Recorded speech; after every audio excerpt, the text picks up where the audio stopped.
আমাদের শুরুতেই আপনাদের জানিয়েছিলাম নাশকতার মামলায় গ্রেপ্তার করা হয়েছে সাবেক সমাজ কল্যাণ মন্ত্রী ডক্টর দীপু মনিকে। তাকে নেওয়া হয়েছে মিন্টু রোডের ডিবি কার্যালয়ে। এ নিয়ে জানাতে সেখান থেকে যোগ দিচ্ছেন সহকর্মী নাহিদ কামাল।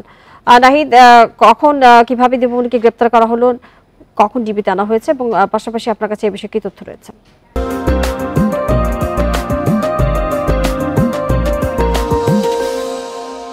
যে আপনাকে একটু জানিয়ে রেখে আজকে কিন্তু সাবেক শিক্ষামন্ত্রী যে ডক্টর দীপু মনি তাকে কিন্তু রাজধানীর বাড়িধারা এলাকা থেকে গোয়েন্দা পুলিশের একটি দল তাকে গ্রেপ্তার করা হয়েছে এবং গ্রেপ্তারের পর ডিবি কার্যালয়ে আনার তথ্য কিন্তু আমরা পাচ্ছি। এখনো আমরা যতদূর জানতে পেরেছি ডিবি কার্যালয়ে হয়তো কিছু সময়ের মধ্যেই তাকে নিয়ে আসা হতে পারে এবং তাকে কিন্তু এছাড়া ঢাকায় যে অন্য যেসব মামলা রয়েছে সেসব মামলাও গ্রেপ্তার হতে পারে। এবং আমি যদি এখানকার চিত্র একটু দেখানোর চেষ্টা করি, ডিবি কার্যালয়ে কিন্তু ব্যাপক নিরাপত্তা ব্যবস্থা জোরদার করা হয়েছে। এর আগেও সাম্প্রতিক সময় যাদেরকে গ্রেপ্তার করা হয়েছিল তাদেরকেও কিন্তু ডিবিতে রাখা হয়েছে এবং সেই কারণেই কিন্তু এখানে ব্যাপক নিরাপত্তা ব্যবস্থা, আইন শৃঙ্খলা বাহিনীর সদস্যরা যেমন আছেন এবং সেনা সদস্যরাও আছেন।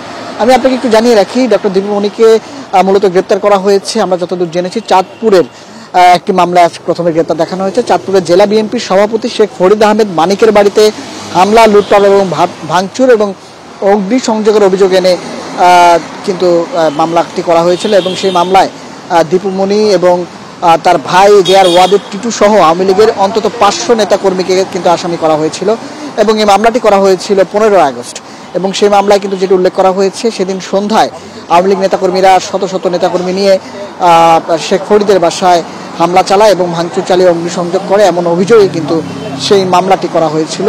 এবং মামলার পরবর্তীতে একটু জানতে চাচ্ছিলাম যে একটা নিশ্চয় প্রক্রিয়া রয়েছে, তাকে আনার পরে ডিবিতে রাখা হবে কিনা বা তার পরবর্তী প্রক্রিয়া কি হবে, অর্থাৎ আদালতে তোলা হবে কখন, এই ধরনের কোনো তথ্য কি আপনার কাছে আছে কিনা?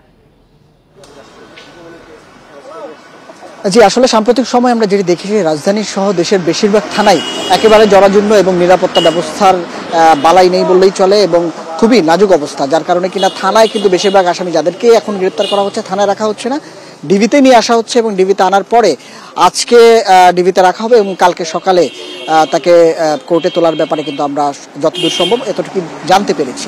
হয়তো ডিবিতে আনার পরে কালকে কোর্টে তোলা হবে, এই ছিল আসলে আমার কাছে সর্বশেষ। হয়তো ডিবিতে আনার পরে জিজ্ঞাসাবাদে পরবর্তীতে কি জানা যায় সেসব হয়তো আপনাদেরকে জানাতে পারবো। নিশ্চয়ই নাহিদ, পরবর্তীতে নিশ্চয়ই আপনার কাছ থেকে আমরা আপডেট নেব। ধন্যবাদ আপনাকে যুক্ত হওয়ার জন্য।